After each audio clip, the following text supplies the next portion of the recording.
Good morning. In the 23rd video lecture on electrostatics, and in today's lecture we are going to study, or we are going to solve the rest of the examples from the chapter. So in the previous lecture we have seen the 7 examples. Now the 8th one, a 6 microfarad capacitor is charged by a 300 volt supply. It is then disconnected from the supply and is connected to another uncharged 3 microfarad capacitor. How much electrostatic energy of the first capacitor is lost in the form of heat and electromagnetic radiations? Okay, so the two capacitors are there. So you call this capacitor as the first capacitor with capacity 6 microfarad. So C1 equals to 6 microfarad. In terms of farad, 1 microfarad equals to 10 raised to minus 6 farad. Okay. So C1 equals to 6 microfarad equals to 6 into 10 raised to minus 6 farad. And this capacitor is charged with the help of a 300 volt supply battery. So supply voltage V1 equals to 300 volt. So from this given data, we can calculate the electrostatic energy stored in the capacitor C1, which is 1/2 C1 V1 square. We have studied the derivation for this, the electrostatic energy stored in the capacitor. So U1 equals to, U1 is nothing but the energy stored in the capacitor. So U1 equals to 1/2 C1 V1 square. C1 and V1 both are known. Substitute the values and you will get U1 equals to 27 into 10 raised to minus 2 joules. Okay. Now next one, and is connected to the another uncharged capacitor with the capacity 3 microfarad. So C2 equals to 3 microfarad. Convert this microfarad in terms of farad. 3 into 10 raised to minus 6 farad. So when C2 is connected to the circuit, the potential will be changed and the acquired potential you assume V2. Now according to the law of conservation of charge, initial charge on capacitor C1 is exactly equal to the final charge on capacitors. So when the capacitor is charged, okay, and then the battery is removed, okay, then in that case charge on the capacitor will remain the same. Okay, so use the formula for a charge as Q equals to CV. So initial charge equals to C1 V1 and the final charge is equal to V2 into C1 plus C2, because now the second capacitor is connected with the first capacitor. Okay, so V2 equals to C1 plus C2. Substitute the values of C1, C2, then V1, and you will get the value of V2. Okay, the potential acquired by the capacitor, okay, when the C2 is connected to the circuit. Now the electrostatic energy for the combination of the two capacitors is given by U equals to, or U2 equals to 1/2 C1 plus C2 into V2 square. Okay, so again substitute the values and you will get U2 as 18 into 10 raised to minus 2 joule. And hence the amount of electrostatic energy lost by the capacitor during this process is initial energy stored in the capacitor minus the final calculated energy. So U1 minus U2, and after simplifying this you will get U1 minus U2 is equal to 9 into 10 raised to minus 2 joule. This is nothing but the answer. Okay. Now 9th example. So once I read the example, 125 small liquid drops, each carrying a charge of 0.5 microcoulomb. So total 125 drops are there. Okay, and each drop has a radius, charge 0.5 microcoulomb. 0.5 microcoulomb means 5 into 10 raised to minus 7 coulomb, and each of diameter 0.1 meter. So the radius will be 0.05 meter. So there are total 125 liquid drops with a diameter or with a radius 0.05 meter each and charge 5 into 10 raised to minus 7 coulomb. Now these 125 liquid drops forms a bigger drop. Okay, so this bigger drop has a radius r. Okay, suppose the radius of the bigger drop is small r, and obviously the charge on the bigger drop is equal to 125 times q, because the single droplet have a charge q. So 125 drops have the total charge q equals to 125 times q. Q is known, so total charge on this larger drop q equals to 125 into 5 into 10 raised to minus 7. So solve it, you will get q, capital Q equals to 6.25 into 10 raised to minus 5 coulomb. So after combination 125 droplets, you will get a bigger drop, and the charge on the bigger drop is 6.25 into 10 raised to minus 5 coulomb. Now in this process, formation of a bigger drop from the 125 droplets, in this process the volume, initial volume and the final volume will remain the same. So according to the law of conservation of volume, V1 equals to V2. Okay, so the volume of these 125 droplets, so each droplet has volume 4/3 pi r cube, the radius of these drops, so small r cube, and total 125 drops are there. So 125 times the volume of a single droplet, 4/3 pi r cube, and equals to the final volume of this larger liquid drop, 4/3 pi capital R cube. Carefully observe the radii. Okay, the small droplet has a radius r, so here I wrote small r, and the capital or the larger drop has the radius capital R, so 4/3 pi r cube. Simplify it, you will get the value of capital R in terms of small r, and we know the radius of the single droplet, small droplet, so capital R equals to 5 into 0.05, which comes up to be 0.25 meter. So now we got the charge on the larger drop as well as the radius of the larger drop. So from this data we can calculate capacitance of a large drop. So as the drop is spherical in shape, and we know that the capacitance of the spherical capacitor or conductor is C equals to 4 pi epsilon 0 times R. Okay, capital R, because we are calculating the capacitance for larger drop. So again we know the K equals to 1 upon 4 pi epsilon 0. So 4 pi epsilon 0 equals to 1 by K. So 1 by K times R. The value of K is nothing but the 9 into 10 raised to 9, and the radius of the larger drop is 0.25. Simplify it, then you will get C as 2.77 into 10 raised to minus 11 farad. Capacitance of the capacitor, therefore the unit is farad. Now the potential of the large drop, again use the formula V equals to Q by C.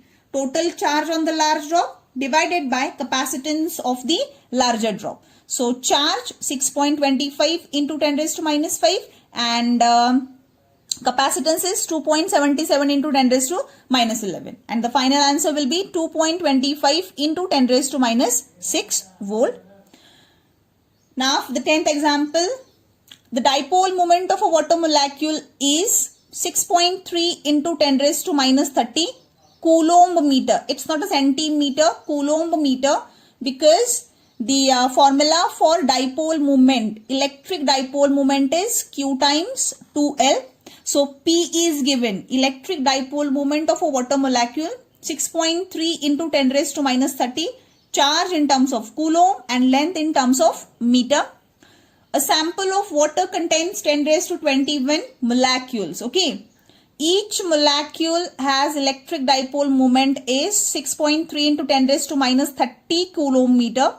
So there are such a 10 raised to 21 molecules. So the 10 raised to 21 molecules have the dipole moment as 10 raised to 21 multiplied by the dipole moment of a single water molecule. Okay, so 6.3 into 10 raised to minus 30 times 10 raised to 21. So the electric dipole moment of 10 raised to 21 molecules, water molecules, is 6.3 into 10 raised to minus 9 coulomb meter. Just simplify it. So whose dipole moments are all oriented in an electric field of strength. E is given, electric field strength is given 2.5 into 10 raised to 5 Newton per coulomb. Calculate the work to be done to rotate the dipole from their initial orientation theta 1 equals to 0 to 1, in which all the dipoles are perpendicular to the field, means theta 2 equals to 90 degree. So while studying the theory, we came across this formula. The work done by the electric dipole which is placed in uniform electric field. So W equals to minus PE cos theta 2 minus cos theta 1. Please, I suggest you all collect all the formulas from the chapter at a place. Okay. So you can solve the examples more easily. So please by heart the formulas. Okay. So W equals to, the work done equals to minus PE cos theta 2 minus theta 1. Both the orientations are given. Initially, the theta 1 equals to 0 degree and to 1, in which the dipoles are perpendicular to the field. So obviously theta 2 equals to 90 degree. Okay. So substitute all the values. P, E, theta, cos theta 2 means cos 90 is 0 and cos 0 is 1. Okay. So W equals to plus PE. Minus and minus will become plus. So work done equals to electric dipole moment multiplied by electric field. Okay. Substitute the values and we will get the final answer as W equals to 1.575 into 10 raised to minus 3 joule.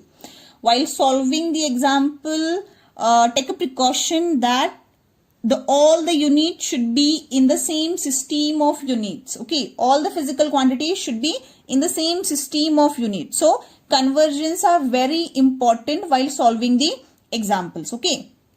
Now, next 11th example, interesting one. A charge 6 microcoulomb is placed at the origin, here at the origin of the coordinate system, and another charge minus 5 microcoulomb is placed on the y-axis, here on the y-axis at a position A in bracket 0, 6.0, means coordinate of this point A in x is 0, means here, and in y it's 6.0 meter, means 6 meter. So this charge minus 5 microcoulomb is at a distance of 6 meter from the origin. Okay. So they have asked calculate the total electric potential at the point P, here. Here there is a point P whose coordinates are 8, 0 meter, means in x 8 meters and in y 0 meter. So obviously the point is somewhere here. 8 meter along x-axis and with respect to y it is 0 meter. And second one, calculate the work done to bring a proton from infinity, okay, to the point P. What is the significance of the negative sign? Okay. So first, calculate the total electric potential at the point P whose coordinates are 8, 0 meter. Okay. So the total electric potential at the point P, both the charges contributes the electric potential. This charge 6 microcoulomb also contributes the electric potential at this point. Also the minus 5 microcoulomb is also contributed to the electric potential at a point P. So the resultant electric potential at P is equal to sum of these two, V1 plus V2. The electric potential which is contributed by the charge 6 microcoulomb, you assume that potential as V1, and electric potential which is contributed by the minus 5 microcoulomb, you assume that potential as V2. So now we know the formulas for electric potential. V equals to electric potential due to a point charge which is given by an equation, V equals to KQ by R. Okay, K as it is, this is the first charge Q1 upon the distance of a charge from a point R1 plus KQ2 means this charge Q2 upon distance of a point P from the charge, okay, R2.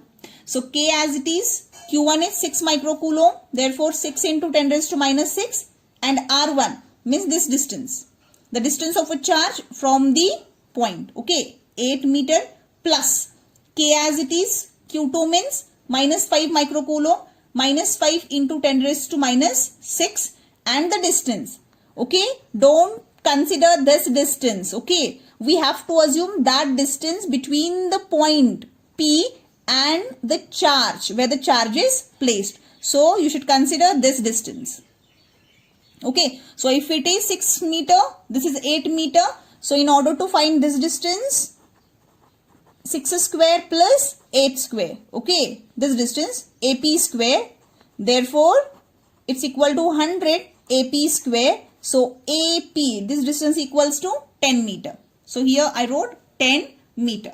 And I have already told you that while dealing with the electric potential, please write the polarities. The charge Q2 is negative. So here I wrote minus 5 into 10 raised to minus 6. Solve it. You will get the electric potential, resultant electric potential at point P due to these two charges. Okay, in terms of volt. Now work done to bring a proton from infinity to the point P. So you assume somewhere here there is an infinity point, and we know that the potential at infinity is equal to 0. Thus, in physics, this is the assumption. The potential, if the point is at infinity, then at infinity the electric potential is equal to 0. So again use the formula W equals to, work done, W equals to Q times V infinity minus Vp. So this is the initial point from infinity to the given point. So this is the initial position and this is the final position. Okay. So W equals to 1.6 into 10 raised to minus 19. Actually charge is not given, but they have said that to bring a proton, and we know that the charge on proton is 1.6 into 10 raised to minus 19 coulomb. So V infinity is 0, Vp resultant we have found right now. So Vp equals to 2.25 into 10 raised to 3. Solve it, and in answer there is a negative sign. Okay. So what is the significance of this negative sign? Okay. So negative sign here because the work is done by the electric force. If the work is done by an external force, then there should be a positive sign. Okay. Now next.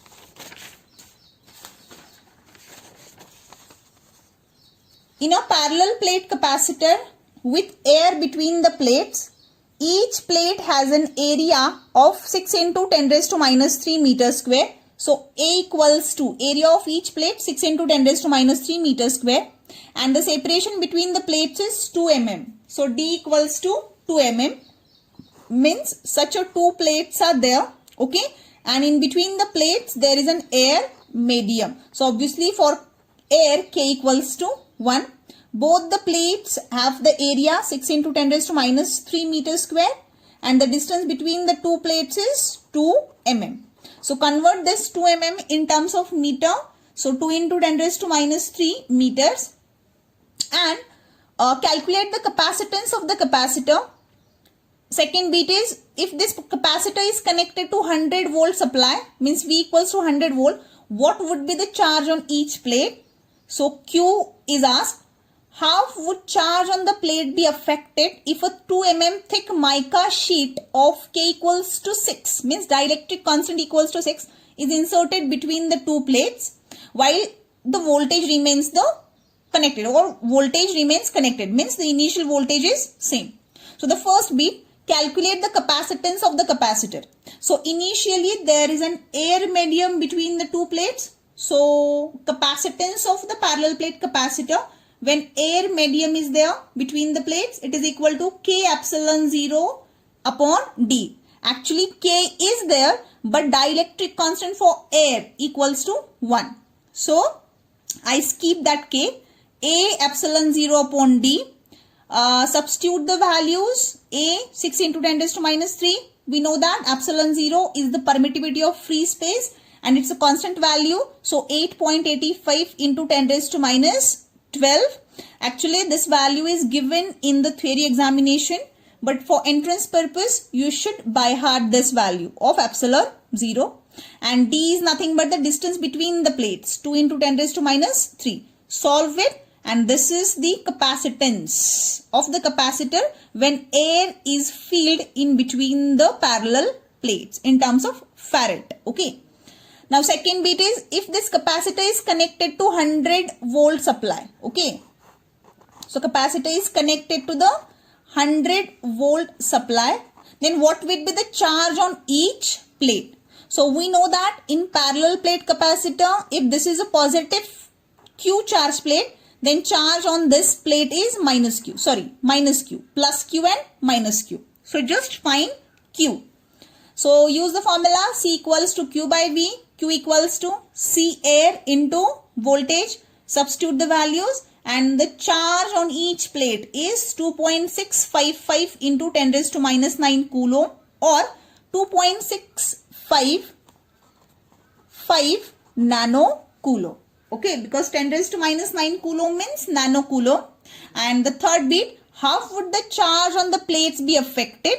Because this is the initial charge. So how would the charge on the plates be affected if a 2 mm thick, now air medium is removed and 2 mm thick mica sheet of dielectric constant K is equal to 6 is inserted. Okay, and the battery with voltage same. So C equals to Q by V. Q equals to C mica into voltage. Now we have to calculate this C mica. Okay, we can't use this C air because this is for the air medium. Now the mica sheet is introduced. So we have to calculate capacitance of a parallel plate capacitor with the mica sheet. Okay. So C mica medium equals to A epsilon 0 K upon D. Substitute the values. K equals to 6. And your answer for C is this. Therefore the charge, final charge after the introduction of the mica sheet, C mica times V, and this is the final answer. And the last example from the chapter. Okay. Find the equivalent capacitance between P and Q. Area of each plate A and separation between the plates is D. So actually this is the point P and point Q, and they have asked that find the effective capacitance between P and Q. So here the three capacitors are in series combination like this. Okay, this is the terminal P and this is the terminal Q. So the three capacitors are there. Here the dielectric medium with a value 1, 3 and 6, and the distance is D by 3, D by 3, D by 3. So here the three capacitors are in series, and we know that the series combination formula, apply it. For parallel plate capacitor, we can write C equals to A epsilon 0 K by D. So C1 equals to A epsilon 0 are same with the same area, and epsilon 0 is a constant. So just K1 upon D1, here K2 upon D2, and here K3 upon D3. Substitute the values of K1, D1, K2, D2, K3, D3. Simplify it. The final answer is CS equals to 2A epsilon 0 by D. Here D1 equals to D by 3, distance between the plates. D2 equals to D by 3. D3 equals to D by 3. And here actually these two are in series combination. These two are not in parallel combination. These two are in series combination, and this series combination is in parallel with this. Actually structure is like this. Here there is P and here there is Q. So this is this capacitor K1 equals to 4, and this is the effective combination of these two series combination. So these two are in series combination, and this series combination resistance is in parallel with this capacitor, not resistor, capacitor. Okay, solve it, you will get the answer. Thank you.